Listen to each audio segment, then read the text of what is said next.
Good afternoon, everybody. Thank you for coming. My name's David Klahr. I came from Israel about 6 years ago, and I've been here with my wife and my kids for the last 6 years. I've been teaching at Moriah. I've been involved in the informal department of Jewish education, the formal department of Jewish education, and currently I'm the deputy head of high school. One of the things that Moriah has encouraged me to do was to go and study a master's in educational leadership. And the first half of this lecture comes out of one of the courses that I did, and is based on the Israeli educational system, in which I taught for 8 to 9 years whilst I was living there. Second half of the lecture is based on the book of Startup Nation. So if those of you that have read Startup Nation, that will make a lot of sense to you. The reason why this lecture was put together like that was because, as part of one of my courses, we did a course in performance-based management, and the lecturer gave us different countries around the world to have a look at. How teachers in different countries are analysed, and all the processes around teaching in those countries. Very kindly, she obviously knew I was from Israel, very kindly she gave me Israel to analyse. When I started to look into Israel, I knew, I suppose, from personal experience, but also the literature, or the lack of literature backed it up, the lack of documentation, is that there isn't much of a performance-based management system of teachers in Israel. I then had to present the first half of this lecture to my class, and as I was putting this presentation together, it struck me that this doesn't make any sense to someone that knows Israel, to someone that back then had read Startup Nation by then. It just doesn't make any sense, because the education system in Israel, the one that I taught in for 7 to 8 years, there are holes, there's a lot of holes in it. But then you read Startup Nation and we see what our country does today, we see the strides that it has made, we see the success that it is. The two just don't go together. And so at the end of my 10 minutes, and I was really given 10 minutes, I was, being a passionate Zionist and the Israeli that I am, I gave myself 1 minute at the end to put this to the students that were in the class, who were mostly young, Asian, as what happens at UNSW, and a lot of Muslims in the class as well. I said, this doesn't make any sense, because we know that Israel is such a successful country, and a democratic country at that as well. So that's where this lecture comes from. So we'll start off with something that really shows us the strides that Israel has made, and that are very well known on the world stage.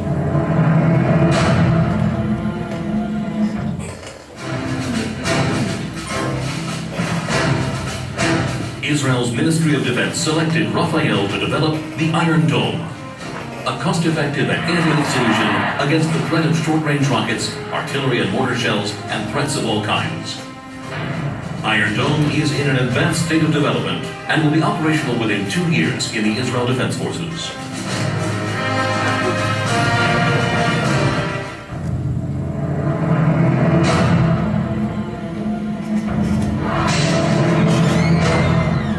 The Iron Dome system marks a technological breakthrough in CRAM interception. The system is composed of a detection and tracking radar, battle management and control unit, and a missile firing unit. The radar detects and identifies the rocket launch and monitors its trajectory. Target data is transmitted to the battle management and weapon unit for processing, and the threat's trajectory is quickly analyzed and the impact point estimated. If the site of the rocket's fall is defined as a protected area, a command is given to launch an interceptor against the threat. The interceptor receives trajectory updates from the BMC via uplink communication. When the interceptor approaches the target, it uses its radar seeker located in the interceptor head to acquire the target and guide the interceptor to within passing distance in order to detonate the target's warhead. After detecting a high-speed threat, the system launches the interceptor within seconds at precisely the right time to enable target interception, while ensuring that all target debris fall outside the protected area.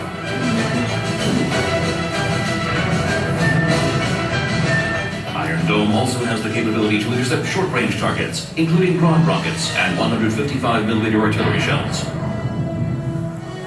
Iron Dome offers a technological breakthrough in short-range rocket interception. The interceptor is inexpensive, effective in all weather conditions, and can be easily integrated with existing radar and detection systems. It has a unique warhead designed to ensure high probability target detonation.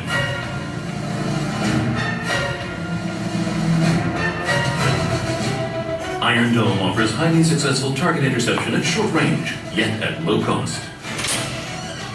The innovative interceptor has a unique warhead, all-weather inception capability, and can handle concentrated salvos effectively. Iron Dome predicts the target's estimated impact point and determines whether interception is required. It provides a high cost-benefit ratio.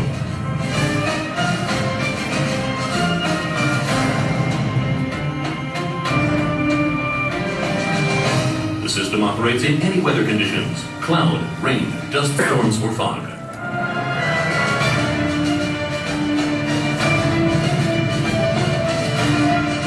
Iron Dome can handle multiple threats and concentrated salvos simultaneously and efficiently. A single launcher is capable of protecting a medium-sized city, such as Greater Haifa.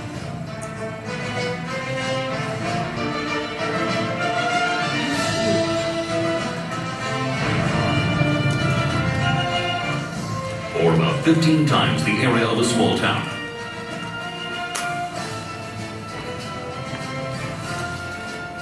Iron Dome, shielding the skies from the threat of rocket attack.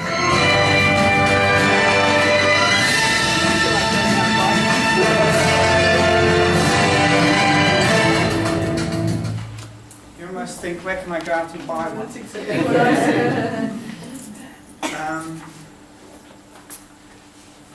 So, I'm going to start by giving you a brief idea, for those that don't know, of what is the educational system in Israel, how is it set up, and how does it work.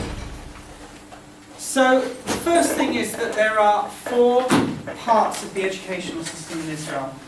There is the state system, there is the state religious system, which is known as, the state system is known as the Mamlachti system, that is really the secular system on its own. You have the Mamlachti Dati, which is the state religious system. You have the ultra-Orthodox system, and then you have the Arab system as well. So there are 4 different systems, a little bit like we have in Australia here. You have the independent schools, the Catholic schools, and the state schools.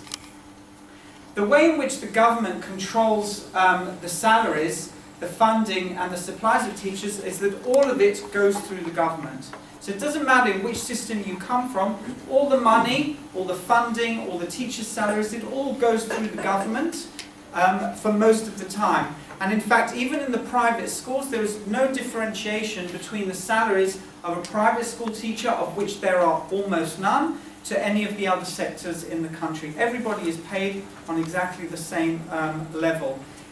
Once you get to a senior position in an Israeli school, you can negotiate a little bit with regards to your loading, but not very much at all. So it's pretty much regimented. How do we look at, or how are teachers analysed? How are they assessed when it comes to, how does it all work in Israel with regards to teachers?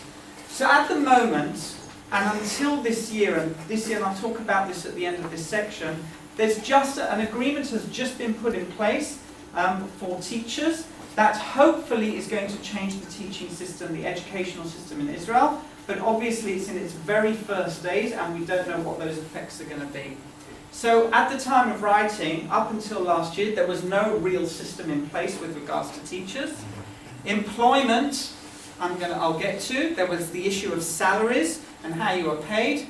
I'll tell you a couple of anecdotes about what happened to me in the Israeli system, and I taught in both the state and the religious system as well. And I'll talk a little bit about the new agreement for 2012-2013 that has just come in. So what used to happen with regards to teachers was this. A teacher would approach a school and say, I'm looking for a job, how is this going to work? the teacher would almost be thrown into the school straight away, with no mentor from the university, no connection to a university really. They would be thrown in and they would start to plan with the department, and then they would begin to teach. In the middle of the year, and this would be a year's position usually, in the middle of the year they would get some professional development. They would be thrown into meetings, pedagogical meetings with regards to the students. They would be observed. They would be observed by obviously the faculty members. There would be a mentor from the faculty, and then finally there would be a decision about whether or not they would continue. However, there was no connection between what they were doing in the school and what is going on in the university. So it's really, you go to university, you get your degree. You're talking about new teachers? Yes, new teachers. Yes, new teachers, and then you're just thrown out there. Okay, if you like. So there's no connection, where I know here there is very much a strong connection when it comes to new teachers going into school. How are teachers paid in Israel? And this is about to change, but this is how it's been for as long as I know. But your salary is based on three things. The first thing is your academic degree. The second thing is your classroom experience. And the third thing is your professional development. With regards to your academic degree, there is a base wage.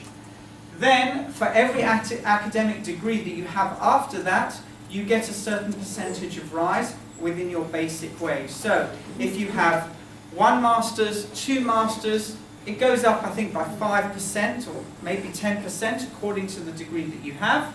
PhD is more than that. But it doesn't matter what your degree is in. So your degree could be in environmental studies and you are teaching Tanakh or Bible. That has no relevance to what you've done. It's according to whatever degree you have from university.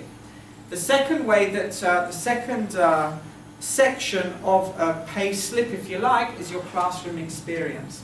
And that goes anywhere up, that goes up to 25 years in the classroom. So for every year you're in a classroom, you would get a 1% rise in your salary. It doesn't matter how good or bad you are, as long as you've been in the classroom for a year, you will get a 1% rise in your salary. And that's capped at 25%.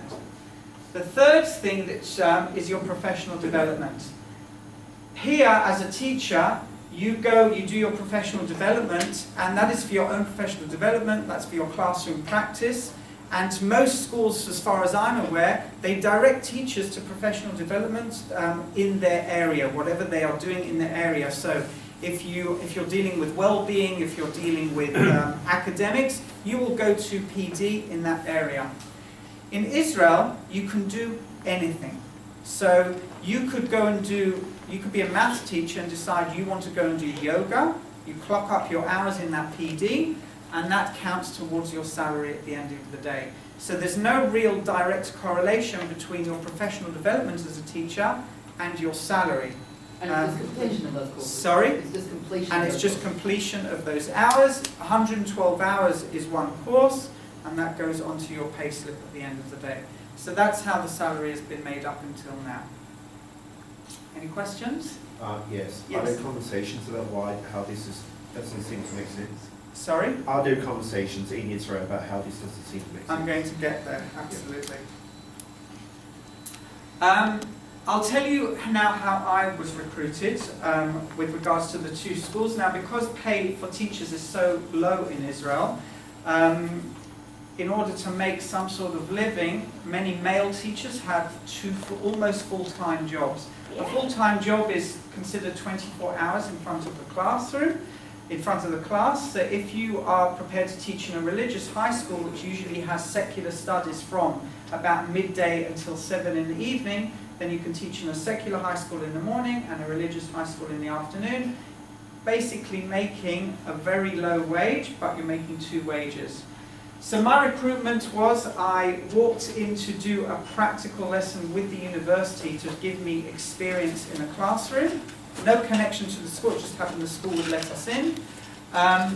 Because I was a male and because I was an English speaker, the head of English came up to me, because obviously there aren't many male teachers in the system in Israel, they lack male teachers. Would you be willing to come here to do 1 trial lesson? I said, yes, I'd be willing to do that. and that's how I was recruited for one school. And the other school, somebody heard my name, somebody heard that I was looking for a job. He was also English, he was the head of an English faculty. Again, I went in to do one lesson, and on the basis of that lesson and of an interview with the principal, I was offered a job in the other school. As I said, I gave one example lesson in each school, and besides asking both of them to come in once after about 6 months because I wanted feedback, there was never a formal process for anyone to come into my class to see how I was going. The only reason for someone to come into a lesson or for there to be a procedure if there is a problem. It's a very reactive system that if parents start to complain about a teacher, that's when performance management comes in, but there is no formal system to make sure that teachers are always on an upward curve, always trying to improve their practice. What happens with struggling teachers is also a big issue. Once, because the unions, as I'm sure you know, the unions in Israel are so strong, they have a huge, teachers are very strongly backed by the teachers' union. The teachers' union is one of the strongest unions in Israel. Because there is no formal procedure of performance-based management, there is no paper trail. And so if you're a struggling teacher, it's very difficult to track what is going on in that class with that teacher. Hence, it's very difficult to get rid of a teacher if they are underperforming. As I said, there's no procedure. As I explained, there's little senior management involvement at all. I know that there were 1 or 2 struggling teachers in my 7 or 8 years in my faculty that I saw. The senior teacher, the head of the faculty, would go in, but again, it was a very ad hoc basis. This isn't taking anything away from their professionality, it's just the way things are done in Israel. There's no formal procedure, and they were helped on their way as best as they could be helped. And because of the strength of the unions in Israel, especially the teachers' union, there isn't much choice for a school but to continue.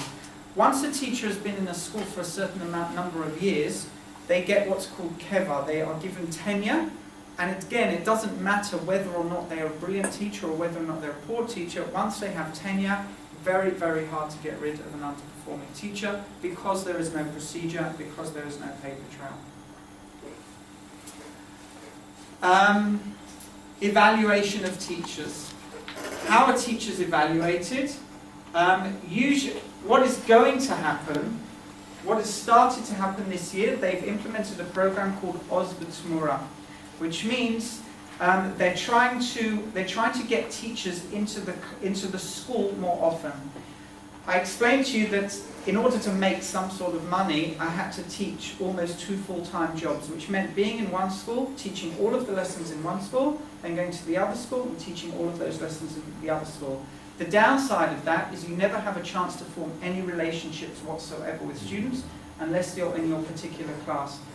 All of the research that you will see today and all of the writings that you will see today with regards to teachers is the personal relationships with the students is key in education today. For whatever reason, there are many reasons, but that is key.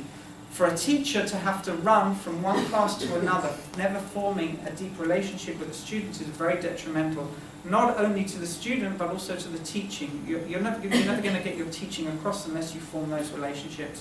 So one of the ideas of this Oz b'Tmura is to keep a teacher in one school for a certain number of hours a day, whether or not they are teaching, in order that they can give more time to building those relationships with the class, with the students, and in return, the wage has gone up. Okay, so teachers do get more money for that.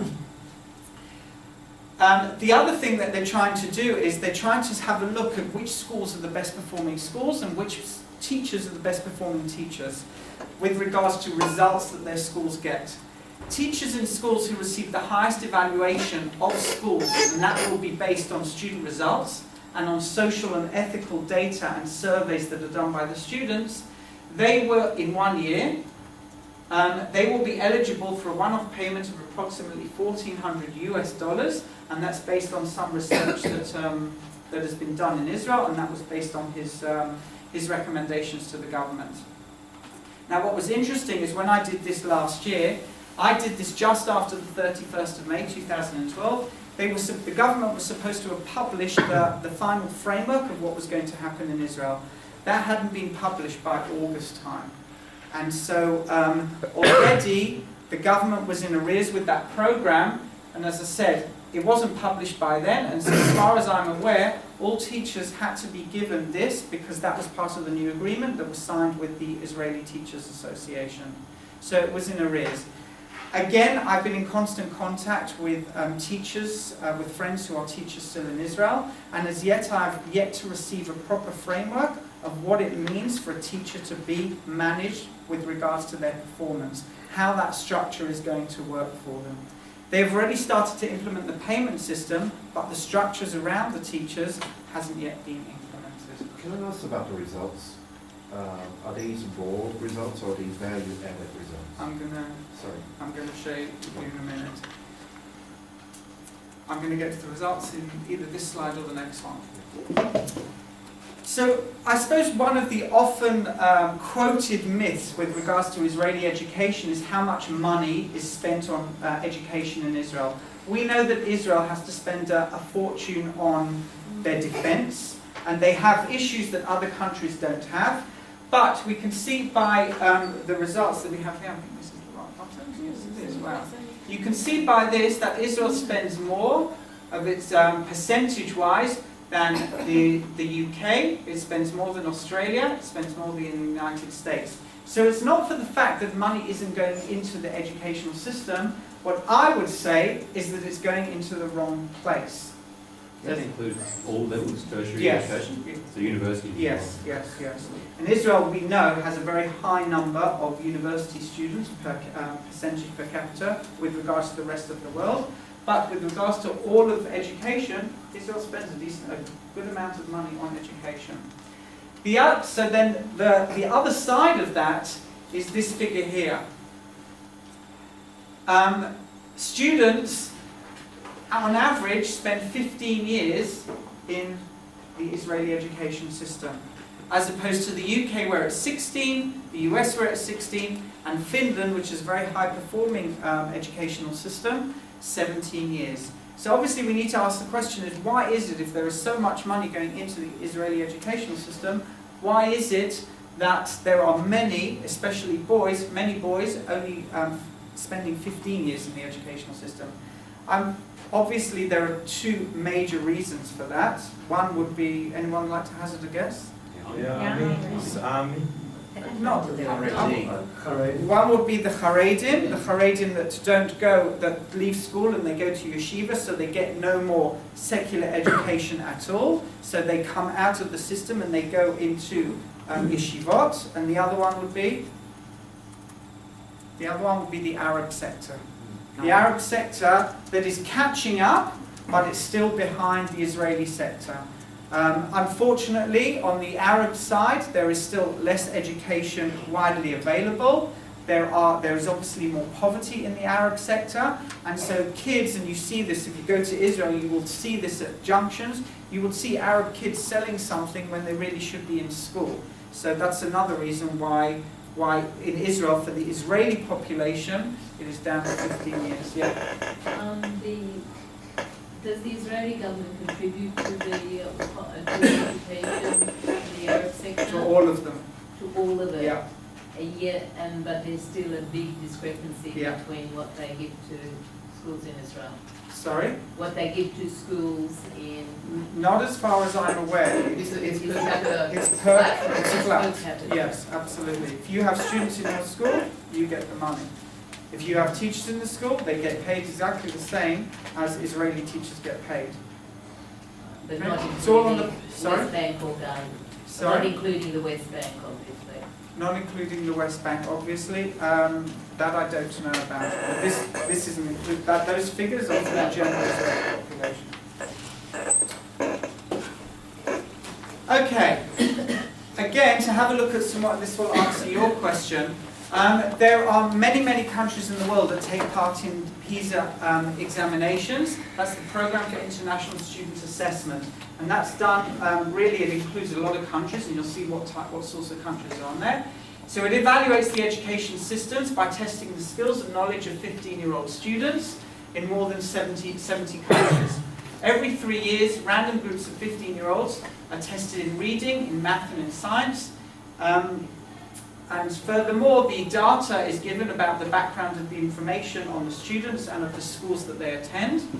The test is not directly linked to the school curriculum, and it provides a context through the background questionnaires which can help analysts interpret the data and the results that they get. And the data provides governments with a powerful tool to shape their policy making. So that's the PISA results. Now I remember living in Israel. There was always, whenever those PISA results came out, and in Israel they're known as the Meitzav results, there was always a huge furor because the results were always on the decline. So in 2003, whilst I was still there, reading, less than half of 15-year-olds reached the required level of reading proficiency, below countries such as Spain, Liechtenstein, Poland, Hungary, Greece, Portugal, Latvia. In maths, among the 5 countries with the most unequal distribution of mathematical literacy skills, Albania, Argentina, Bulgaria, Greece and Israel, but all perform significantly below the OECD average. Again, we have to take into account the Haredi sector and the Arab sector, but the idea, if, I've just come out of a lecture with Gilad Karif, and the idea being that if we are a democratic country, these results, and there shouldn't be such huge discrepancies between the different sectors of the people. And finally, in 2009, statistically below the average in reading, maths and in science, below countries such as Belgium, Estonia, Poland, Iceland, Liechtenstein, Latvia, etc., etc. The results for 2012 have just come out. I'll just forward it there. Okay, that's from the Jerusalem Post at the end of the year. And again, here we go. The scores of the 2012 Meitzav exam released on Monday showed a decrease in the achievements of students and a sharp rise, unfortunately, in the level of cheating. So maybe they are becoming very adept at how the world works, and in order to get ahead you need to cheat. However, that doesn't take away from the fact that the results aren't getting any better in Israel. Yeah. Can I just ask the class sizes? The class sizes. The class sizes, so in the secular high school that I taught in, when I was teaching 5 units English, which is the top level, I had 40 kids in my class. Wow. So if you can imagine a 4-unit English class in this country having 40 students in it, that was kind of the that was some of the things that went on. They all got their 5-point bagrut, they all did well, but to be in a class of 40 students is not easy, and you can imagine the marking load on a teacher in year 12. However, on the other side, and I was also interested to learn this as part of my degree, that class sizes is not the be-all and end-all of teaching. It's actually the teaching practices that make the most difference in the classroom. So you could have a class of 20, you could have a class of 35 or 40 students. It's your teaching practice, it's your pedagogy that makes the difference to student outcomes. And so I was fascinated to learn that, and we obviously did a lot of discussion and research on it, and that comes from across the world. Jackie? I can see that with senior high school students and university students, but I find it much more difficult to accept that when you're looking at 8 to 10-year-olds. Yes. Which is where literacy is born. Comes in, is born.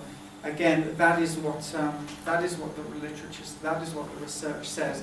There was an article, interestingly, there was an article in the newspaper, and in Australia, education is in the newspapers all of the time. I think it's great. There was an article in the newspaper about a school that's just opened its doors, opened the classrooms. There's like 180 kids in one room or 2 big rooms, and the kids get to decide which teachers they want to go to. So as long as there's duty of care, okay, as you would be aware of, as long as there's duty of care, to them, it doesn't matter how many kids are in the room, it's the teaching practices and the pedagogies that have most of an effect on the student outcomes themselves. Bagrut, so this is the HSC side of it, and what happens at the end of year 12. Less than half the country's high school students pass the full set of matriculation, which is not great. Close to 20% of 17-year-olds never even make it to their senior year of high school. 0.% of Haredi 17-year-olds, or nearly 1,500 pupils, pass the matriculation. So less than 1% of Haredi students actually, and I would say that most of that is probably girls and not boys as well, because girls stay on in school far longer than boys do. Boys go straight to yeshiva, and the girls will try to pass those, and then some of them will go on to university. And a 4% drop in the number of Arab pupils enrolled in the senior year of high school. So more than 20% of Arab pupils do not study in the system for the full 12 years. So those are very worrying statistics, even in 2010, 2011. They're always trying to close those gaps. They're always making huge efforts with that. And with the advent of internet and social media and all the connections that you make, the gap will close, but this is the situation as it is now. Okay, that was the next up.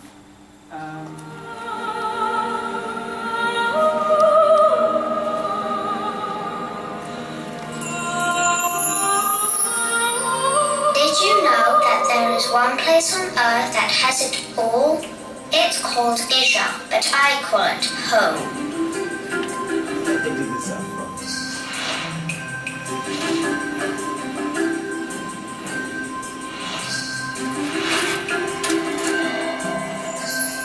Did you know that Israel invented a capsule that can travel through the body and films how everything works?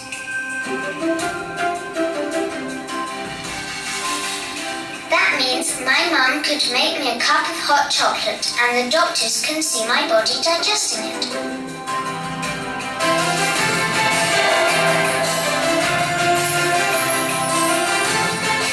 Did you know that Israel sends hundreds of missions to developing countries worldwide? That means that more children in those countries can have more food to eat, and I could get to meet them someday.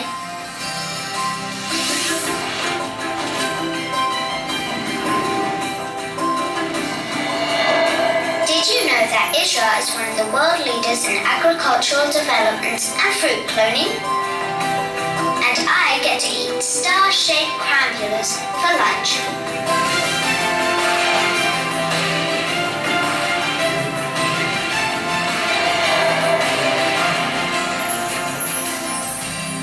Did you know that judges in Israel can be men and women of all religions?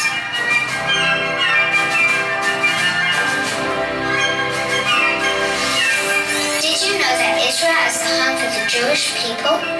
And the Israeli society is made up of more than 60 different cultures? Which means that I get to taste thousands of different flavors that pop in my mouth and make all these funny noises.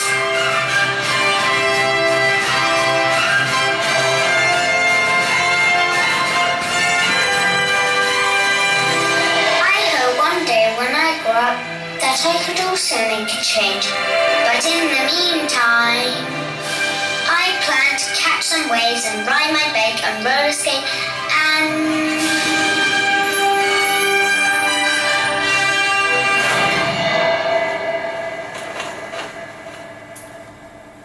Just before we move on from that uplifting video, after the decline of the Israeli education system, one thing I would like to say is that having had as much of a look at as I can in the new program that's been implemented, the idea is to encourage more teachers to come into the profession through a raise of salaries. However, the raise of salaries, according to the research that I've seen here, is not going to impact dramatically on student outcomes. What will impact student outcomes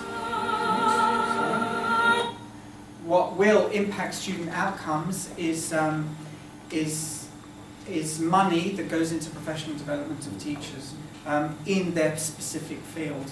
That is how you have the biggest influence overall. Teachers are obviously the ones that see the kids day in, day out. They're the ones bringing the education to them. If the teachers aren't up to date, and the 21st century goes without saying, if you're not up to date with what's going on every 3 years in what you're teaching and what's going on, there's no little chance of you having an impact on the student outcomes and preparing them for the 21st century world. So with that in mind, there was a question? Yeah, it just related to what you said before, that they're bringing in this new assessment of teachers based on results as well. Do you have any information on what results are coming out of the schools at the moment? As an example, is there an influence as to where you live in Israel? For example, if children living in more affluent areas like Ranana, and they go to either the government school or the religious one, government/religious school, are they more likely to do well? Being in a more affluent area where the children are coming from more educated families? The simple answer to that is yes, they absolutely will. When these results came out, you can now access through, I think it's a government website, you can actually click on schools, see how they have performed, you can see where they are, you can see, it's really like the NAT plan, that you can see everything about the school, you can see where they're situated, how they're performing in relation to the schools around the area, and it's very clear about which are the highest performing schools and which are the low performing schools. So you can access that data. As of yet, there won't be an effect on student outcomes for a while, and it'll take 5-6 years to actually see any. If there's going to be a difference, you won't see it for quite a while, I wouldn't have thought. Can I just ask the question? You said 48% of students don't complete the Bagrut. That would be at the time of the Bagrut. How many of them, are there any statistics of how many do the army and then do the Bagrut? They've not been focused on the Bagrut because they know they're going to the army, so that when they come out of the army, it's a different... Is there any statistics on that? I suppose my answer to you would be, I know of many people that even if they've done the Bagrut, they come back after the army and they redo them in order to get better grades. So I would have thought there are many students like that. And the other thing is the maturity level of the kids once they've left the army is far greater, and they realise there's this opportunity to go back and redo them. I don't know if I'm sure there are statistics. It'd be interesting to have a look at them. Okay, so I'm going to go on to this, and I'll go through it a little bit quicker because I'm presuming that some people here have been Startup Nation. And again, for those of you that came in late, the idea of putting these together is when I did the first part of this presentation, it struck me as a proud Israeli that I know that the country is so successful, is a very successful country. So why is the education? How does it become a successful country in light of a failing education system? So why is this all happening in Israel? And as Jessica Schell says in 2008, I've never seen so much chaos and so much innovation all in one tiny place. And there are obviously many reasons for that. So if we look back at Israel's history, we're very aware of all the wars that it has gone through. We're aware of the changes that Israel has had to go through with the various Aliyot and the various wars and the various crises that they've had. And you need to chuck all that into the salad bowl, if you like, which makes it even more incredible of where Israel has got to today, bearing in mind that most democratic westernized countries haven't had to contend with the wars and the close to annihilation that Israel has had to deal with, plus all the defense issues and the worries about their continuation into the 21st century. No other country has to deal with that, so it makes our achievements even more incredible. So obviously the idea is based on how do all these startup companies happen? Why is there so much innovation in Israel?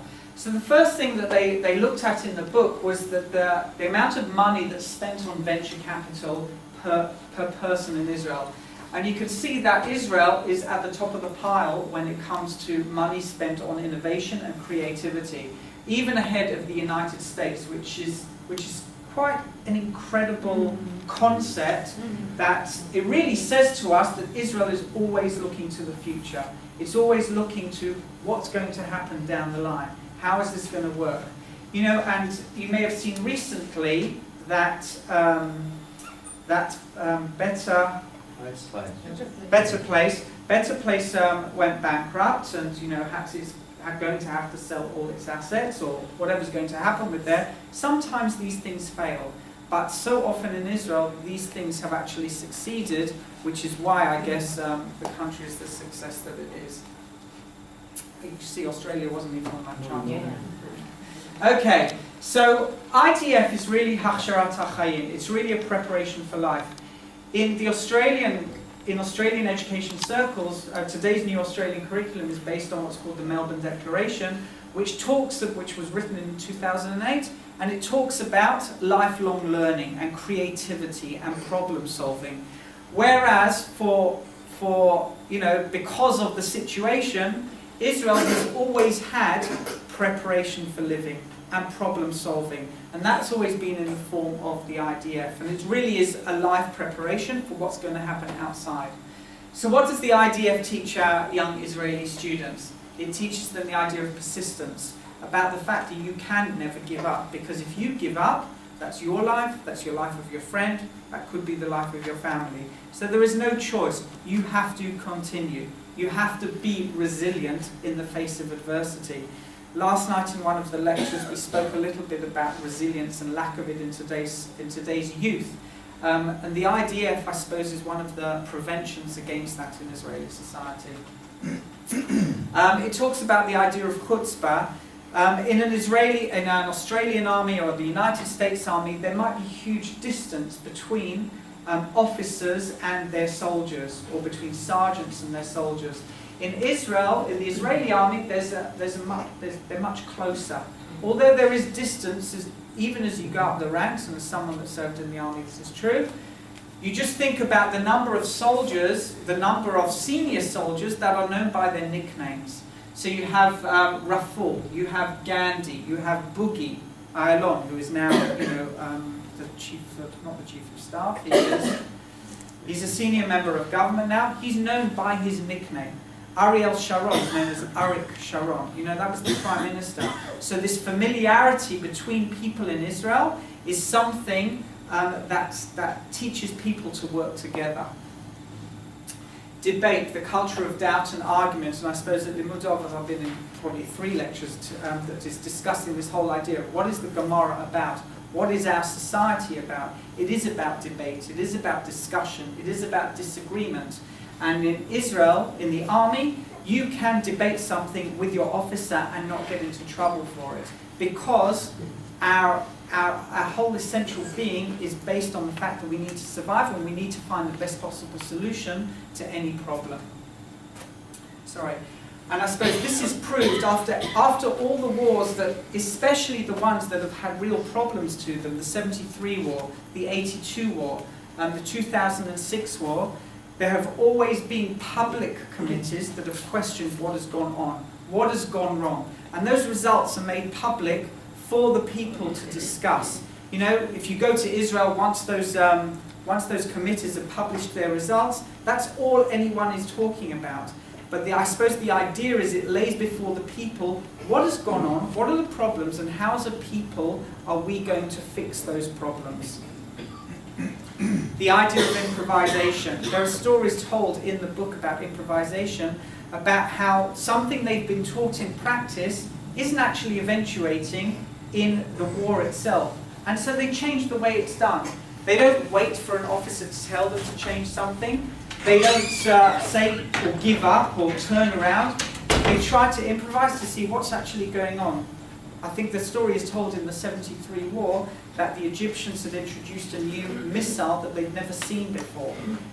In order to confuse the missile, the tanks decided that they were going to go through the sand, and they were just going to go through the sand and turn circles in order to confuse the missile. And that was something that worked. They took it back to their base that evening. This is how we confuse this missile, and that was something that worked for them. So this whole idea of improvisation, because we don't have a choice. There are junior decision makers. There are junior decision makers in the IDF. There are kids, and I served in the IDF when I was 21, and my officers were 19 and a half, 20 years old. And that whole idea of, you know, being willing to be a risk taker with your soldiers' lives is something that you have to do, but it's something that that is a real preparation for life. So you don't learn to become a risk taker when you're 40, you learn it when you're 19 or you're 20, and that is a great preparation for them. The idea of Miluim breeding ideas. I know my two brothers serve in Miluim. They love going to Miluim because the idea of people coming together from different walks of life and throwing ideas in the pot and discussing them with a network that you wouldn't usually have in your regular network. You have your, I suppose, we go to work and you have your work network. And then you go to, maybe if you're connected to a shul or a community center, that's another network, and you have your social network. In Israel, once a year, you have a network that comes from all walks of life and can discuss issues within that network. And obviously, the more people you discuss things with, the more solutions you're going to come up with, and they take that back to wherever they work, and they put those things into practice, or they try and put ideas into practice that they've picked up there. Again, the idea that rank is earned and it's independent of age. So it doesn't matter how young you are, if you're good enough, that's where you get to. Then the idea of gibush and how much I can take. In order to get into an elite unit, which is talked about by boys, I suppose, from the age of 6 or 7, and girls now, the idea is how much can I take? I want to get into this elite unit. How much am I willing to push my body in order to do that? It's been a dream of mine for 10 years. I'm only 18, but I want to do it. So they're willing to push their bodies that much further in order to get what they want at such a young age as well. Again, it's the idea of resilience and getting your mind over something that's an incredible thing when it comes to the IDF. And problem solving, again, they don't have much choice. They have to learn to solve problems, because if you don't, I suppose for a cliche, if you don't, you die. And so you have to find a way around the problem in order to keep the state going. The fine line that they need to take is the fine line between assertiveness and insolence. You can be assertive, but there's a line that has to be drawn somewhere in the sand. There is obviously a chain of command, and that's the line that they learn in the army, and then they take it back to wherever they're going to work in the future. Critical independent thinking as opposed to insubordination. To be insubordinate is, I suppose, to go against what you're commanded to do without actually having a solution or without talking it through with somebody. Critical independent thinking says, I have a solution to this. I'm not going to go against what you tell me to do, but think about this solution to the problem. Do you think it's workable? That's something that you can do. That's something that's encouraged, I would say, in the army. And the other thing is ambition against vision, as opposed to arrogance. There is ambition, there is vision, there has to be vision for Israel to survive in the Middle East as it is today. And again, it's, to have ambition doesn't mean you're necessarily arrogant. It means that you're forthright, it means that you want to get somewhere. It doesn't mean you're arrogant, and I think sometimes as tourists we translate that as being arrogant, but it isn't. It's the Israeli way, and it's the Israeli way of how they've got through the army. The consequences of compulsory service, as we discussed, you get mature university students, and that's possibly why there are so many university students per capita in Israel as opposed to other countries, because they've had 3 years, sometimes 4 years to think about it, and then they go back and study. 45% of Israelis are university educated as opposed to 48% who have passed their matriculation exam. So it doesn't make any sense. It doesn't make any sense. The gentleman's question about figures and people that go and do their bagrut after they finish the army, there's obviously a lot of students that go and do that. You also have to take into account those figures include the Russian Aliyah, that would have brought a lot of people in with university degrees, even that they weren't yet Israelis, but when these figures came out, they definitely are. The connections through reserve duty we spoke about. In the IDF, you get the choice of the very best. The IDF, I suppose, is so successful because you get to choose from everybody. Whereas in other countries, armies don't get that choice. They only get the choice of people that actually decide they want to go into the army. Everyone learns how to deal with people. You have to get on with people in the army. You have